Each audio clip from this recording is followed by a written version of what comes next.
Sejarah Gereja Kalimantan Evangelis. Dimulai pada abad ke-19 ketika di Eropa terjadi kebangkitan kesadaran untuk mengabarkan Injil ke seluruh dunia. Abad ini dikenal sebagai The Great Century, abad agung untuk pekabaran Injil. Di tahun 1830 tersiarlah berita-berita mengenai Pulau Kalimantan di tanah Jerman dengan cerita mengenai ratusan ribu suku Dayak yang tak pernah mendengar tentang terang Injil itu. 4 tahun kemudian, dalam suatu sidang umum dari Rheinische Missionsgesellschaft zu Barmen pada tanggal 4 Juni 1834 diputuskanlah Pulau Kalimantan sebagai suatu daerah pekabaran Injil yang baru. Pada tanggal 15 Juli 1834 ketika 2 orang penginjil ditahbiskan di Barmen dan diutus selaku penginjil-penginjil Barmen yang pertama, yang dimana ketua penginjil itu adalah Bernstein dan Heyer. Mereka berdua pertama datang ke Batavia. Namun Heyer kemudian harus kembali ke Jerman karena sakit yang dideritanya. Dan sesudah melalui perundingan sekitar 6 bulan dengan pemerintah Hindia Belanda dengan menumpang kapal selama 44 hari. Maka pada tanggal 26 Juni 1835 Bernstein untuk pertama kalinya menginjakan kakinya di Banjarmasin.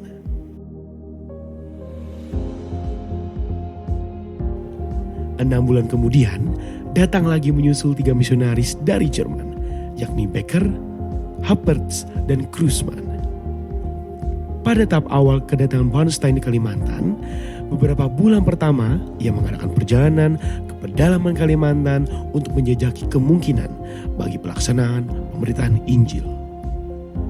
Dalam perjalanan tersebut di Kohong, Kayan Hilir, Bernstein mengadakan upacara angkat saudara dan pertukaran darah. Hangkat Hampahari Hatunding Daha dengan Temanggung Ambo Nikodemus, atau juga dikenal dengan nama Temanggung Jaya Nagara. Sejak saat itu Bernstein dianggap saudara oleh orang Dayak di sana karena telah bertukar darah dengan kepala suku Dayak. Selanjutnya, Bernstein bersama dengan beberapa misionaris membuka stasi-stasi pangkalan PI di beberapa wilayah Kalimantan Tengah. Pangkalan atau stasi pekabaran Injil yang pertama di Pulau Kalimantan adalah Betabara, terletak di tepian Sungai Murong, Kabupaten Kapuas, Kalimantan Tengah, yang didirikan oleh seorang penginjil dari Danish Halice Mission Berger tahun 1839. Pada 10 April 1839, atas berkat dan kasih karunia Tuhan, kabar keselamatan dinyatakan bagi Pulau Kalimantan dengan dibaptiskannya seorang dari suku Dayak di Betabara, Kabupaten Kapuas, Kalimantan Tengah, yang merupakan suatu momentum yang menjadi pertanda bahwa Injil mulai disebarkan di Pulau Kalimantan.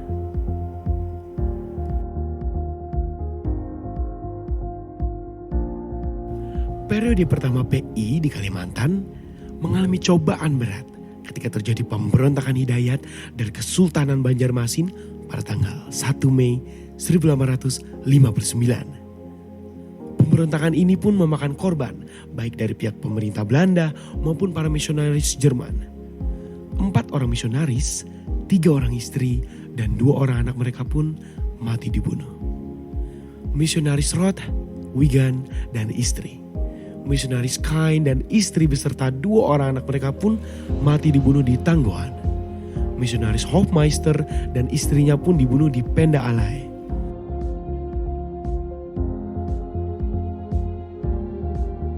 Sedangkan misionaris Klamer yang berada di Tamyang Layang, yang berada dalam keputusasaan dan ketakutan pun berhasil diselamatkan oleh para pemimpin Dayak Manyan. Beberapa tahun kemudian, sesudah pemberontakan Hidayat dapat ditumpas pada 1866, pemerintah Hindia Belanda mengizinkan para misionaris memulai kembali pekerjaan mereka di sekitar benteng Belanda. PI pun dimulai kembali di berbagai kawasan termasuk pembukaan daerah baru. Pada tahun 1911 tercatat 3.000 orang Dayak sudah dibaptis dan menjadi seorang Kristen. Awal abad 20 pun ditandai dengan pecahnya Perang Dunia Pertama di Eropa yang berdampak pada RMG.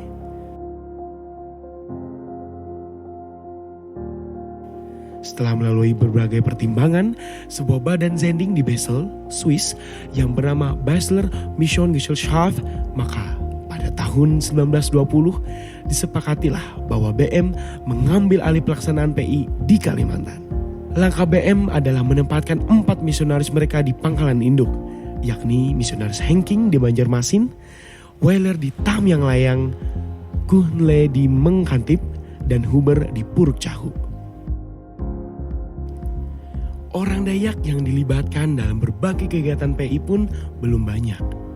Oleh karena itu, usaha pertama yang dilakukan adalah meneruskan apa yang sudah dirintis oleh RMG, yakni melakukan pelayanan kesehatan, pendidikan, menghidupkan jemaat dan mempersatukannya menjadi satu gereja yang akan berdiri sendiri.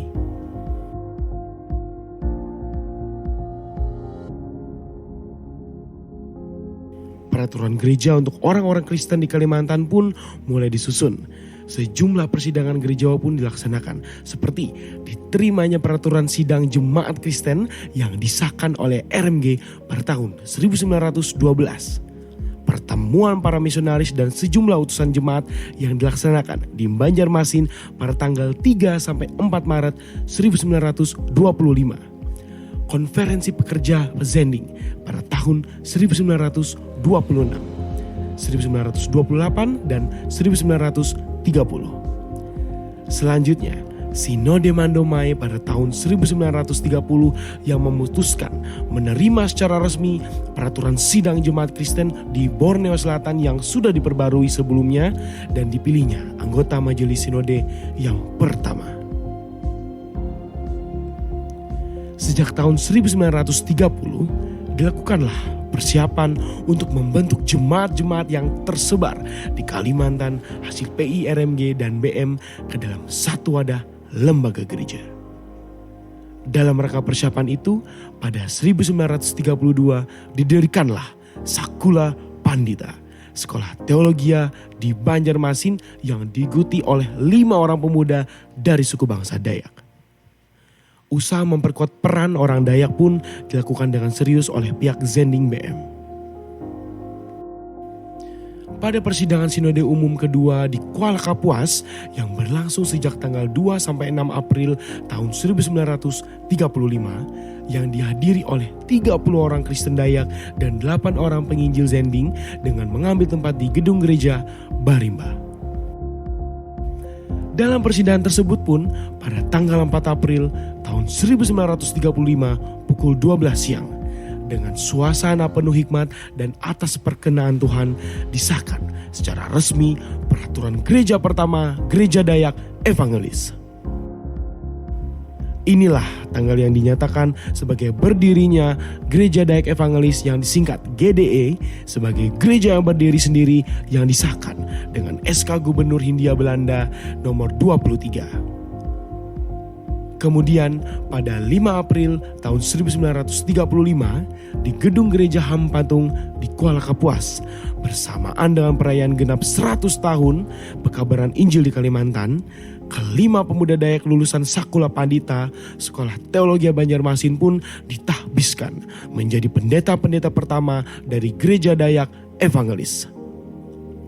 Pengutusan, berkat dan petahbisan suci 5 orang pendeta Dayak pertama pun dilakukan oleh Zending Basel oleh Inspektur Sirha Wici. Pendeta pertama GDE yang ditahbiskan adalah: pertama, pendeta Rudolf Kitty ditempatkan di Rungan dan kedudukan di Tumbang Bulu. Kedua, pendeta Edward Dohong ditempatkan di Miri dengan kedudukan di Tumbang Sian. Yang ketiga, pendeta Gerson Akari ditempatkan di Hulu Kapuas dengan kedudukan di Sungai Hanyu. Yang keempat, pendeta Hernald Bingang Patianon ditempatkan di Sungai Tiwei dengan kedudukan di Benang. Yang kelima, Pendeta Mardionus Belanda ditempatkan di Dusun Timur dengan kedudukan di Tewah Puluh.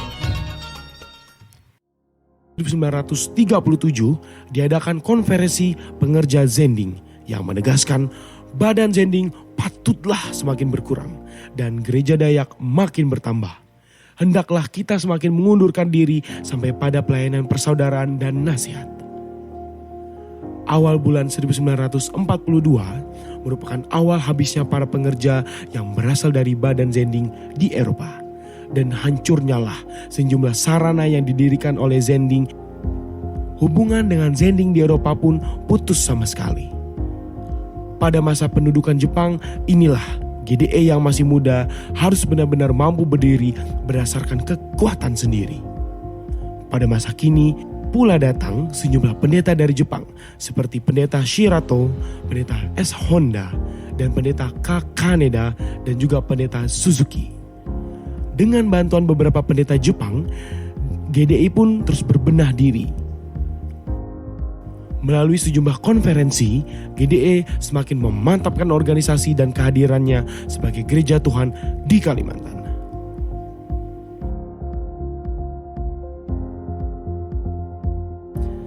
Sejak tahun 1945, GDE mulai membangun wajah baru dengan kehadirannya yang semakin kokoh di bumi Kalimantan. Pada saat yang sama, seiring dengan tumbuhnya kesadaran dan semangat keesaan gereja, GDE semakin terlibat di dalam kegiatan oikumenis gereja-gereja di Indonesia. Hal ini selanjutnya ditunjukkan dengan kesadaran bahwa orang-orang yang bisa menjadi anggota gereja ini bukan hanya orang Dayak, melainkan semua orang dari berbagai suku bangsa yang ada di Kalimantan. Atas dasar kesadaran okumenis itulah, maka pada Sinode Umum GDE kelima di Banjarmasin pada tahun 1950, seiring dengan masuknya GDE menjadi anggota Dewan Gereja-Gereja di Indonesia, nama Gereja Dayak Evangelis diganti menjadi Gereja Kalimantan Evangelis. Gereja ini tidak lagi membatasi diri sebagai gereja suku, tetapi gereja yang terbuka untuk semua orang yang ada di Kalimantan.